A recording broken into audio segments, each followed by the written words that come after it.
Hello and welcome. You're watching the World Report on NDTV World. There is a lot lined up on the show from around the globe, starting with politics. U.S. Secretary of State Marco Rubio has arrived in Saudi Arabia ahead of crucial talks with Russian officials to end the nearly three-year war in Ukraine. This follows President Donald Trump's phone call with Russian President Vladimir Putin, where he ordered top officials to begin negotiations. Riyadh, which has played a key role in early discussions, also helped broker a recent prisoner swap. Rubio, along with National Security Advisor Mike Waltz and White House Middle East envoy Steve Witkoff, will meet Russian officials, though Moscow's delegation has not yet been confirmed. And top foreign policy aides in the Trump administration plan to meet with Russian officials in Saudi Arabia this week to discuss a path to ending the war in Ukraine, the first substantial talks between the superpowers on the conflict. The meeting would come less than a week after President Trump spoke on the phone with President Vladimir Putin of Russia. Trump told reporters afterward that talks on ending Russia's war in Ukraine would take place in Saudi Arabia. The meeting will most likely draw criticism from some top Ukrainian officials. President Volodymyr Zelensky of Ukraine, he said on Thursday that his country must be involved in any talks over its own fate, a statement he made after learning about the Trump-Putin call. Ukrainian officials fear that Mr. Trump could try to reach a deal with the Russians that would not have strong security guarantees or viable terms for an enduring peace for Ukraine. Now, some reports suggest that Kiev has not been invited to talks between the US and Russia aimed at ending the war in Ukraine. Meanwhile, Ukraine's President Volodymyr Zelensky and First Lady Olena Zelenska have arrived in Abu Dhabi for an official visit. They were welcomed by UAE Minister of State for International Cooperation, Reem Al-Hashimi. The key agenda would be securing the release of more Ukrainians held in Russian captivity. The UAE has played a vital role in mediating prisoner exchanges between Kiev and Moscow. This visit comes amid ongoing efforts to bring detained Ukrainians home. French President Emmanuel Macron is set to host an emergency summit on Monday with key European leaders to discuss the Ukraine war. This comes after US officials suggested Europe may be left out of any talks on ending the conflict. Attendees include UK Prime Minister Keir Starmer, German Chancellor Olaf Scholz, NATO General Secretary Mark Rutte, and EU Commission President Ursula von der Leyen. Washington's recent moves, including a call between President Trump and Vladimir Putin, have raised concerns among the European allies. The meeting aims to shape Europe's response to the evolving US stance on Ukraine. Le président de la République réunira les principaux pays européens demain pour une discussion Vous confirmez pour des discussions portant sur la sécurité européenne. Mais ce sont des discussions qui n'ont pas attendu, si je puis dire, ni ce week-end, ni les déclarations des uns et des autres, puisque je vous dis que mercredi dernier encore, les Européens étaient à Paris. Mais là, je comprends pas. C'est une réunion très... UK Prime Minister Keir Starmer has said he's ready and willing to put UK troops on the ground in Ukraine to help guarantee its security as part of a peace deal. Writing in the Daily Telegraph, Starmer said securing a lasting peace in Ukraine was, as he put it, essential if we are to deter Putin from further aggression in the future. Before attending an emergency summit with European leaders in Paris on Monday, Keir Starmer said that the UK was prepared to contribute to the security guarantees to Ukraine by putting our own troops on the ground if necessary. And former Mauritius Prime Minister Pravind Jugnauth has been granted bail after his arrest on money laundering charges. Authorities seized 114 million Mauritius rupees, about $2.5 million, during raids at his home and other locations. A magistrate in Port Louis barred Jugnauth from contacting witnesses and ordered him to appear in court to complete the bail process. Jugnauth denies the allegations, and his lawyer insists he will fight these charges. The case comes after Mauritius's new government launched financial audits, raising concerns about corruption under the previous administration. Last month, the country's former central bank governor was also arrested in a fraud case. Mauritius, remember, a key offshore financial hub, is now facing scrutiny over its financial transparency. And in other news, strong tremors were felt in Delhi and its adjoining areas at about 5:36 a.m. local time after a 4.0 magnitude earthquake struck the national capital. The quake's depth was just 5 kilometers. Delhi NCR earthquake was measured 4 on the Richter scale. And families of Israeli hostages held in Gaza marked 500 days since their loved ones were taken captive, with nationwide protests and a symbolic 500-minute fast. In Jerusalem, protesters also thanked U.S. President Donald Trump for brokering the recent hostage prisoner exchange, but stressed that the work is far from being done.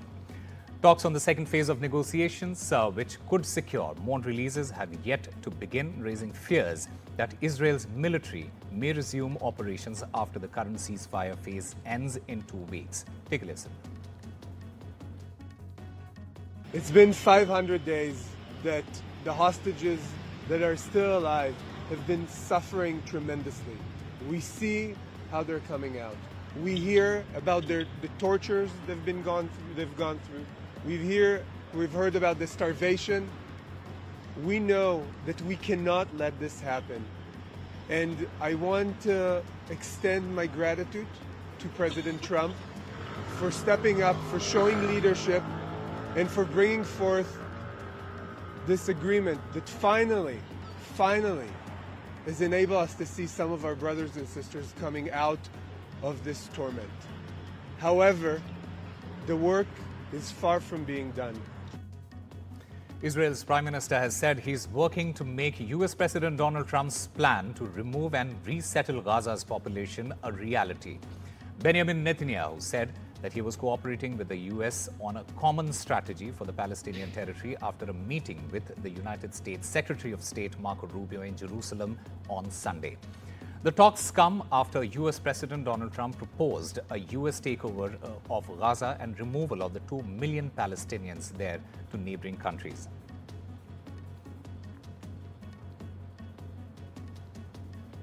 The Secretary and I also discussed how the many international institutions have been hijacked and turned into anti-American and anti-Israeli forums. We see that in the UN General Assembly, in the UN Human Rights Commission, where anti-Americanism is rampant, and more resolutions are passed about Israel than the rest of the world combined. And we see it especially in the lawfare that is being waged against America and Israel at the ICC, the ICJ, and elsewhere. The ICC has outrageously libeled Israel and issued arrest warrants based on utter lies. Like America, Israel is not subject to the jurisdiction of the ICC and does not accept the court's authority. Israel commends President Trump and his administration for restoring his executive order against the ICC and for moving quickly to sanction ICC officials. Israel has received a shipment of heavy Mk-84 bombs from the United States, and President Donald Trump lifted a Biden-era block on their export. Trump defended his decision, saying he believes in peace through strength and that the weapons had already been contracted for. The Biden administration had previously halted the shipment over concerns about civilian casualties in Gaza. The Mk-84 is a 2,000-pound bomb that is capable of penetrating thick concrete and metal, causing extensive destruction.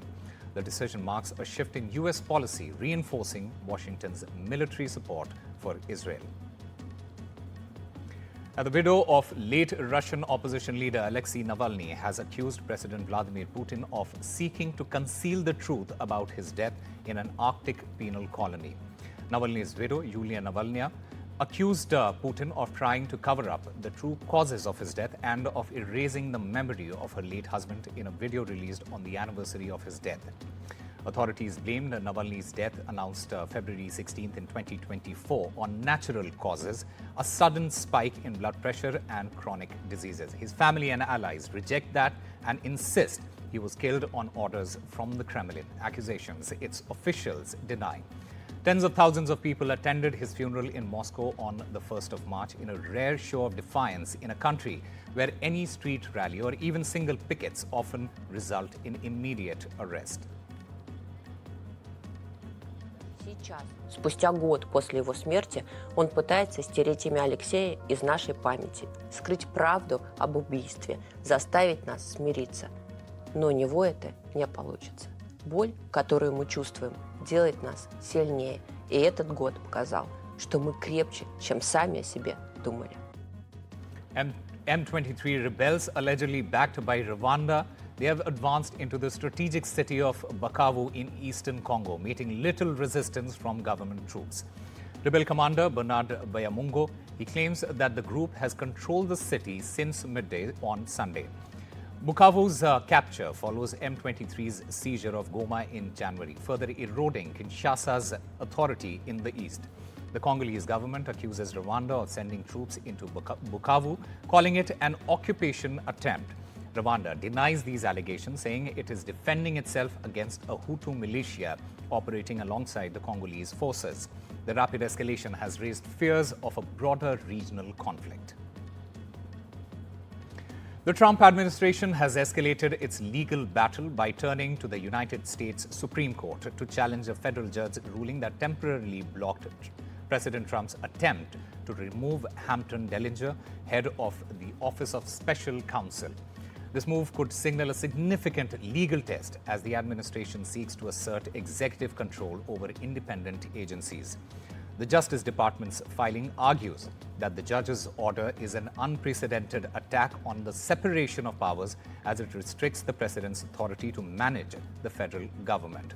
This entire case has the potential to shape future efforts by the Trump administration to reshape the federal bureaucracy, especially as the conservative-leaning Supreme Court has shown an inclination to back executive authority in previous rulings.